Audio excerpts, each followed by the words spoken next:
Hey, how's everyone? Doing good, hi Keith. Good. Doing well.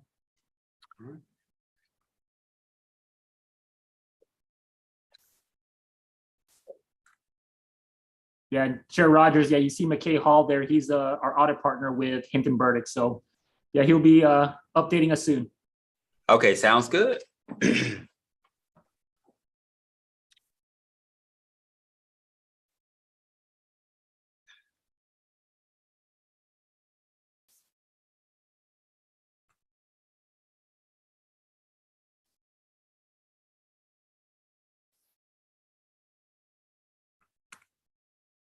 Nathan, that's a clean photo.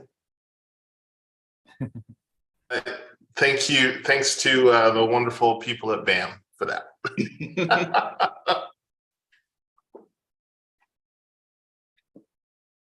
I know that graduation event was awesome a couple weeks ago.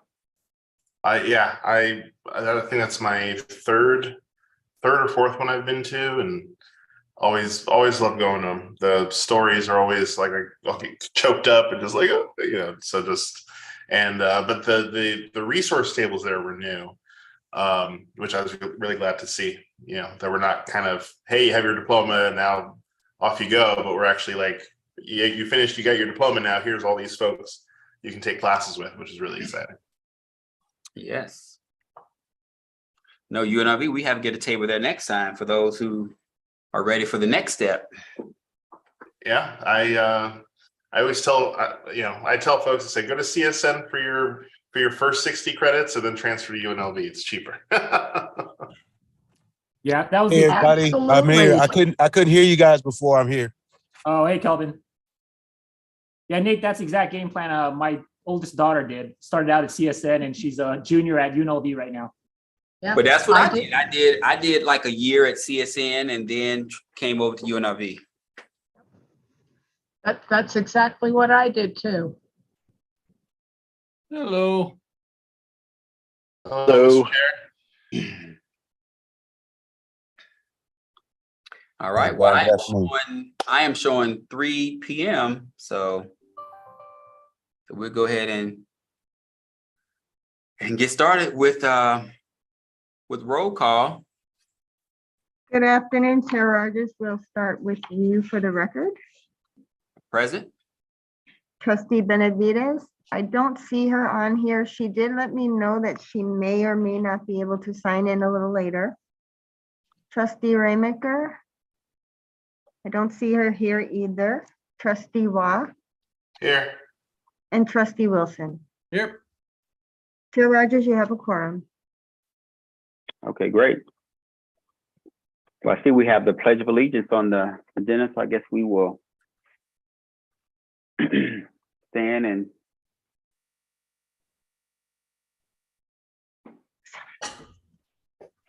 pledge allegiance to the United States of America. Let's see who. I think my mic went out. No, we hear you.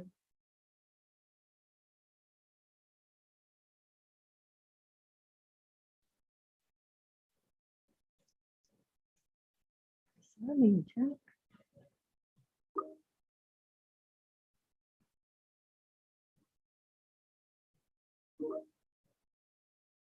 It is switching.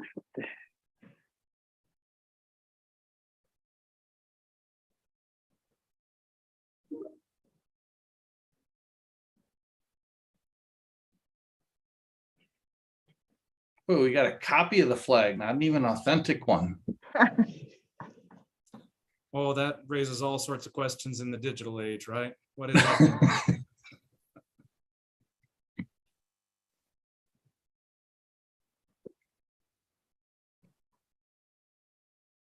It's just an NFT of a flag.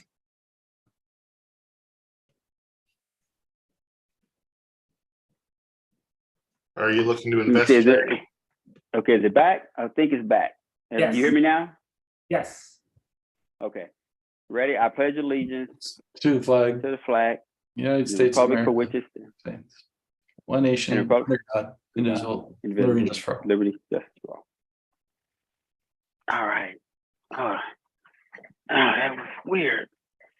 Switching, I got a new monitor and switching to my, okay. All right, we will see. Let me go back to the agenda now.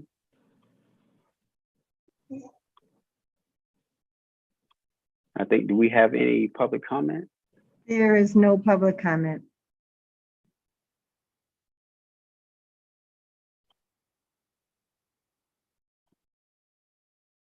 I'm just trying to get back to diligent. Okay, there we are.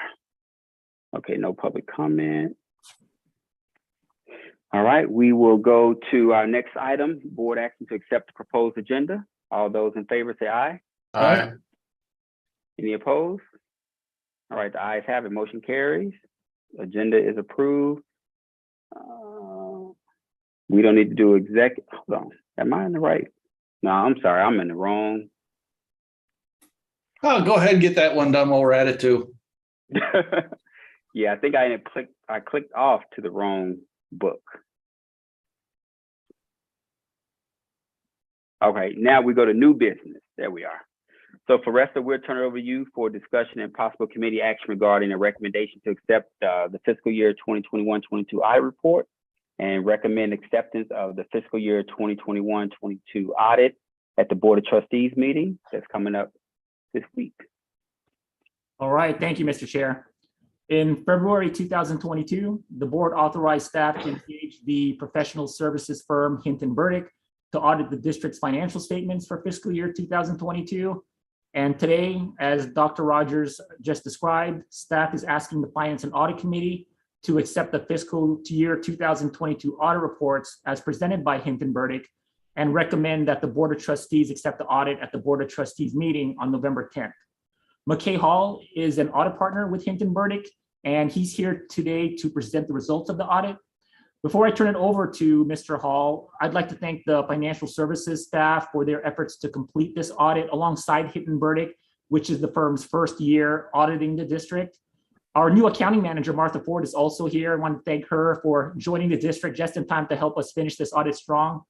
And Mr. Hall and his team made this transition to a new auditing firm as smooth as it could be.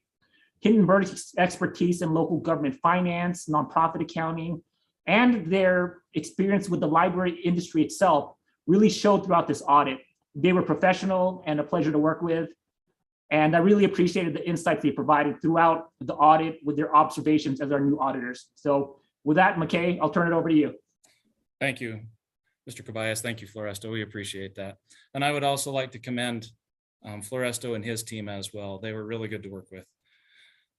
Over the years, I've had the opportunity to work with a number of organizations come in and do the first year audit, and some years are better than others for different organizations. But I would commend your team. Based on what we've seen, they really do seem to be focused and dedicated on doing a good job, doing it correctly, doing it cleanly. And they were not only effective and efficient in what they were doing, but also a pleasant crew to work with. And we appreciate that. So as I go through, if I seem nervous, it's only because I am. Going into public accounting, as you can imagine, most people going into public accounting really enjoy addressing groups. So I am, however, grateful for this opportunity to share my thoughts and present to you today. So I have some slides that we've put together. I thought we would walk through those to talk about the results of the audit, which is the same set of slides we're planning on presenting to the board at large on Thursday. As I go through, if there are any questions, if there's anything you'd like to talk over, anything to discuss, by all means, please speak up and let me know. We're happy to talk through those at that point. Am I going to be able to share my screen? Yes, you should be able to share your screen, McKay. Okay. All right, we see it. Okay, sounds good. Let me go ahead and get started here.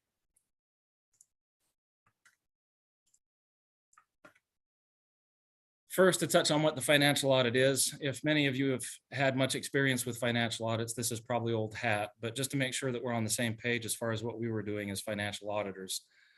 As comes out of the report itself, our objectives as financial auditors are to obtain a reasonable assurance about whether the financial statements are free from material misstatement as a whole.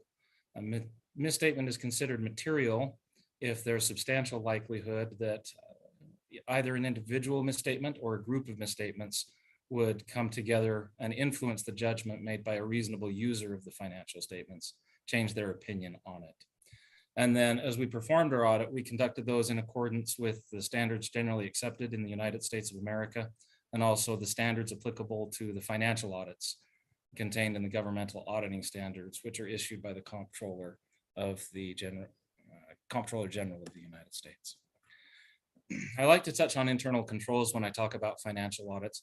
Your internal controls are your processes and your procedures to safeguard your assets, to make sure that they're being used appropriately and that they're not disappearing on you. A financial audit is not an audit of the internal controls, but in order to gain an understanding of the financials and make sure that there are no material misstatements, we have to come to an understanding of what those internal controls, what those processes are, and then we have to have some level of understanding of what the operating effectiveness is.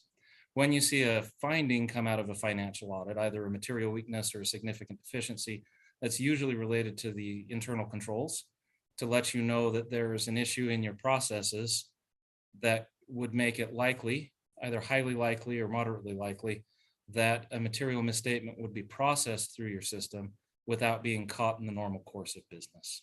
So that's the scope of the internal controls when it comes to the financial audit. We do look at the financial statements and the underlying accounting records that tie to those financial statements. We go through and we test that activity through confirmations a lot of times with external parties, through various supporting documentation that we then tie to the accounting records, and also through analytics. And then, as I mentioned, if there are any issues that are noted in the course of the financial audit, then we'll issue findings and recommendations letter or a schedule of findings and recommendations that include the material weaknesses, the significant deficiencies. If there's something a little less severe, control weaknesses, we may issue a control finding as well. And those are communicated to management and also to you as those who are charged with governance. A lot of times there will be an other items communicated to management letter come out as well. Those aren't really findings or issues in the processes. Those are just things that we see as auditors that, given our experience, we may have some recommendations, some FYI type, have you considered these sorts of things? The reports that we issue in the financial audit, there's the audit report on the financial statements themselves, and you'll find those on pages 7 through 9 of the financial statements. And we're happy to note that given our test work, we're issuing an unmodified or a clean opinion, which in short is to say that you, as those charged with governance, can rely on the information coming out of the finance department in those financial statements in order to make your decisions and make your assessments. Along with that, there's also what's called the Yellow Book report. It's the report on compliance and on internal controls over financial reporting.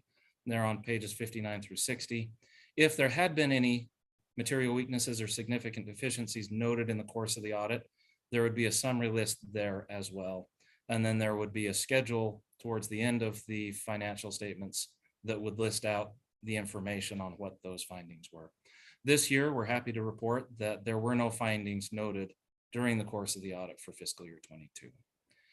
And then because you have federal funding, over $750,000, there's also a single audit report that's required this year that will be submitted to the federal government. We go through and take a look at the major programs, test them for compliance for the major programs, and this gives the single audit report on compliance for major programs, which you can find on pages 81 and 82. We're also happy to note that there's an unmodified or clean opinion there as well. That based on our test work, the district has complied with all of its requirements related to the major programs tested this year. I'd like to touch real quickly on government-wide financial highlights for the district. And then there are a couple of 5-year comparisons or trend analysis that we'd like to show as well, looking at the preceding 4 years compared to this year that we audited as well. To point out, your total net position or your equity ended at $195 million as of June 30, 2022. And the statement of net position is there on page 19. The detailed breakout on revenues and expenses for this year is there on page 20 in the statement of activities. That shows you here this next bullet point, the total net position increased for the district overall by 25 million this year. And part of that was to unrestricted net position. Part of that is to the net invested in capital assets or the restricted. I think it's worth pointing out that the unrestricted net position, which are your resources that you can use at a drop of a hat, basically, to meet the needs of the district. They've been in deficit position over the last couple of years, and that will show up on one of these trend slides that we'll be looking at. But in fiscal year 21, in the 2020 to 2021 year, there was an unrestricted deficit of 5.6 million. This year, that changed by 14 million, and the district is ending with a positive unrestricted net position of 18.5 million. So that's a really good trend. It's a really good way to be going there. The classification of net assets for this year are broken into those three categories: the net invested in capital assets, the restricted, and the unrestricted. You can see your capital assets, 157 million worth of your net position is invested in capital assets, net of any related debt. Your restricted net position is 20 million. And then, as we noted, the unrestricted is at 18.5 million this year. They're important numbers to follow because assets, liabilities, they go up and down, but that net position or the fund balance for the district really is a pretty good indicator over time as to the health of the district. If it's going up over time, that's usually a pretty healthy, strong position to be in. It's a good trend. If it's decreasing over time, that generally gives rise to concern. So it's a good set of numbers to keep an eye on. To take a look at the net position trends over the last 5 years, we've taken a look at those three categories here. Net invested in capital assets is that blue line with the diamond. The restricted is the red or pink line with the square, and then the unrestricted is the blue line with the triangle as you go through. As you can see, over the last 5 years, the district's had a pretty solid total position in net position when all three categories are added together. In 2019, there was a bit of a decrease from the 2018 unrestricted balance of 1.1 million down to a deficit of 18.7. If you take a look through the financial statements or at these totals, you'll see that the net position overall for the district didn't really change. It actually continued to go up a little bit each year, but there were some capital projects, it appears, that occurred in 2019, which caused a shift in the allocation of those resources, which, as you take a look in 2018, the capital net invested in capital assets was 143 million. It went up to 155 in 2019 related to the activity there. So we can see it's a northeasterly trend, so to speak, and that's a good trend to have. Looks like it's pretty solid in its balances and its direction. The restricted and unrestricted cash and investments, this is just to give a quick look at how things are going there. The restricted is that red or pink line with the square. The unrestricted is that blue line with the triangles. As you can see, they took a little bit of a dip in 2019, which isn't surprising given the activity, but it's been an increase thereafter. So once again, it's that northeasterly trend, which is a good solid trend to have. The general fund, we're taking a look at the revenues, the expenses, and then the other uses or other outflows coming out of the general fund. Now, over time, the general fund for most organizations is expected to break even. And so you expect the revenues and the expenses to be fairly close. The district's in a little bit of different situation because the funding for the capital project fund comes through the general fund. And so you're going to want to have a little bit of a gap between your revenues and your expenses in your general fund over time in order to gather the resources to then move over to the capital project fund so that you can, take care of any new buildings, any new equipment, the capital asset purchases that need to occur there. Make sure that you've got the funding in that capital projects fund there. So this is, given that consideration, this is the trend we would expect to see. If you take a look, the revenues started at 64.5 million back in 2018, and then they have been increasing since up to 85.1 million this year in fiscal year 22. The expenses went from 58 million in 2018 up to 61.9 in 22. And as you can see, they've actually kind of gone up and down a little bit over the last 5 years. 2019, 20, and 21 actually were a little higher than what the expenses were in 22. I think that speaks to careful consideration of how those funds are being used. And they've been coming down a little bit over the last couple of years. So it's always good to keep an eye on those. McKay, this is Keith. Yes. Is there a percentage, as a percentage, is there a number that you look for to show health between the revenues and expenditures, or expenses as a percentage of revenues? Yeah, well, the short answer is sometimes. For organizations, yeah, you can kind of take a look at that. As I said, with general fund, the government's purpose is not to be making money in the long run. So that percentage is generally meant to be fairly low for most organizations. But as I noted, your capital projects funding flows through your general fund. So I would expect a little larger.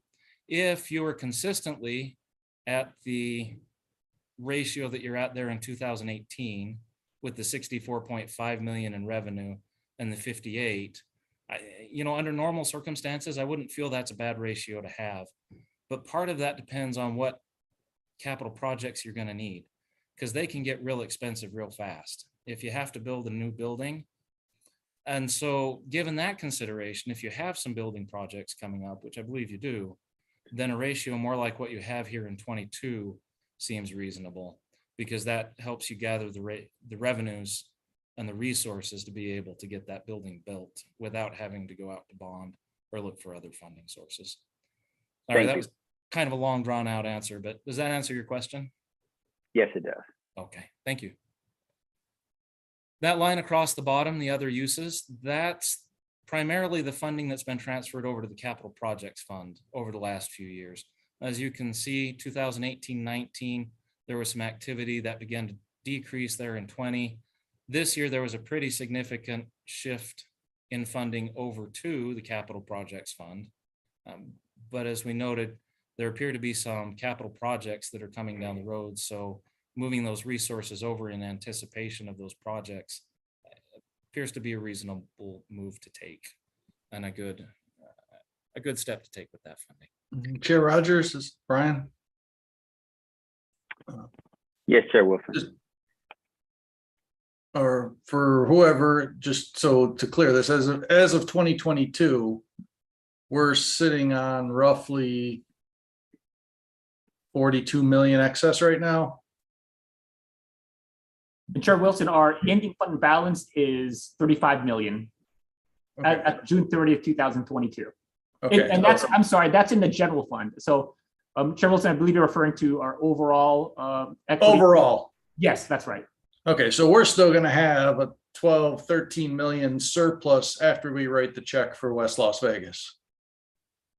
We're on track to have a surplus, and that's the healthy fund balance that we've been having discussions on here in the Finance Audit Committee meeting. So yes, that surplus you're referring to will be left in the ending fund balance for other needs.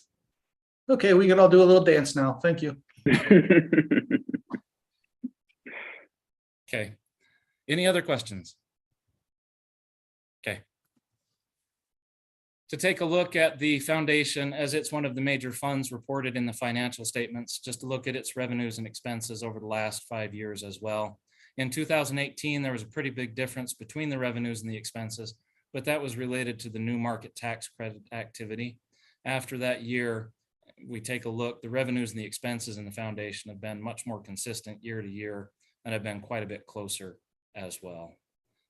With 2022, the foundation having $768,000 worth of revenue and expenses of 759, almost $760,000. Could I ask, and this may not be a question for you, McKay, but it may be more for Floresto or maybe Director Watson. For the foundation, what's that revenue that's coming in? What does that consist of or comprised of?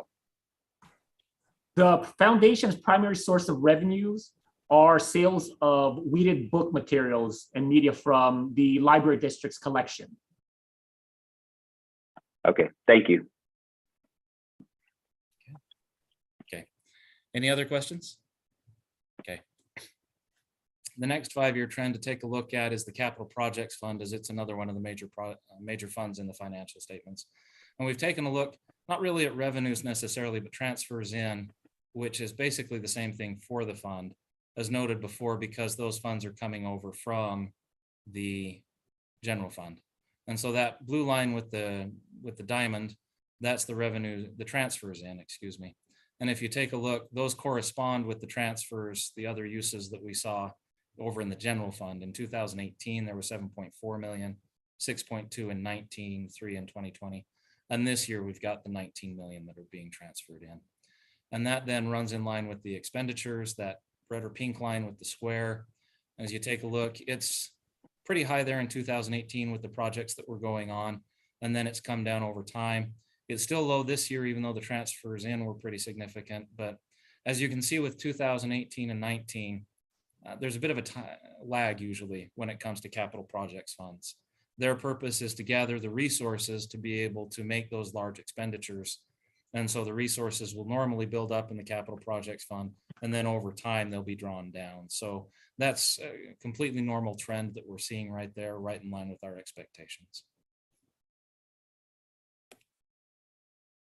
And I know that audit presentations are the highlight of everybody's day, but that's pretty much the sum of it. If you do have any questions, I'm happy to take them now. If you wake up in the middle of the night with that burning question about the audit that just didn't come to mind, you're always welcome to reach out to me. My contact information is right there. And we also had an audit director, Crimson Singleton, that was working on the job. Either of us are happy to take any questions. If we don't have the information right at hand, we're always happy to get the appropriate information and get that shared. So are there any questions?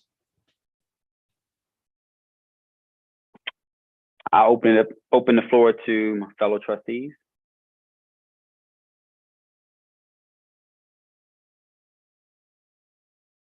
Mr. Chair, if you don't have any questions, I'd be happy to make a motion. I'm all good with everything. Yeah, okay, if everybody's good, then Nate, we will go ahead and take the recommended action from you. I move to accept the fiscal year 2021-2022 audit report and recommend acceptance of the fiscal year 2021-2022 audit as presented by the auditors at the Board of Trustees meeting on November 10th, 2022. All right, do we have a second? Second. All right, all those in favor, say aye. Aye. Aye. All right, motion carries. All right, that business is handled. Thank you. So. If I may make one more, I just wanted to thank again the district. Audits can be a bit of a hassle sometimes during the course of normal operations, and your team, they handled it with great aplomb. They were really good to work with, and we really appreciate it. And I noticed a distinctive increase in the slope right around the time Floresto became acting director. I'm sure that's a coincidence. Take the credit. Oh, I will. Thank you. And I want to say, you know, as the chair of the Internal Finance and Audit Committee, that we're certainly pleased to hear from Floresto and from you, McKay, that it was a seamless transition from our previous auditor to you as our auditor, and that the team had, you know, there was a great experience on both sides of the relationship, and that resulting in, you know, a positive audit result. So we appreciate it. Looking forward to a long relationship. Thank you, as are we. I actually got a lot of comfort having another firm give us a similar feedback again with a whole new set of eyes. Yes. And then I guess this is more of a curiosity question for you, McKay. So for your firm, based on your size, like when you do the next audit for us, will you rotate the lead auditor, or does it remain the same person? We certainly can. We've got enough people that we can do that. Our general practice is to keep the same partner and in charge for 3, 4, maybe 5 years.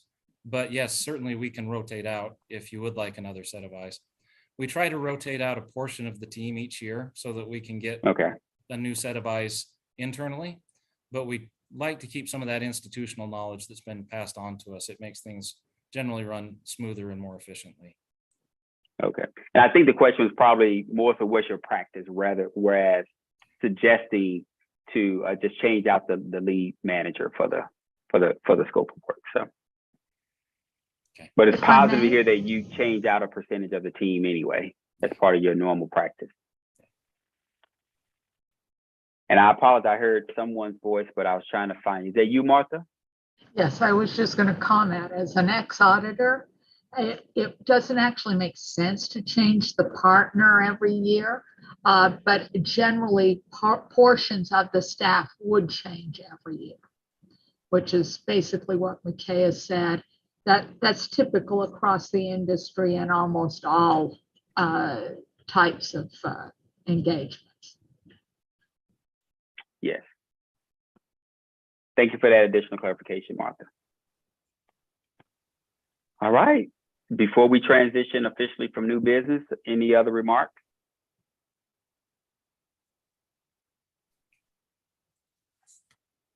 All right. Hearing none, we will transition to public comment. Lynn, do we have anyone for public comment? No, we do not. All right. Well, I guess we will go ahead and officially adjourn. Do we have a motion? Motion to adjourn, Wilson. Second. All right. We are officially adjourned at 3:29 p.m. Thank you, everyone.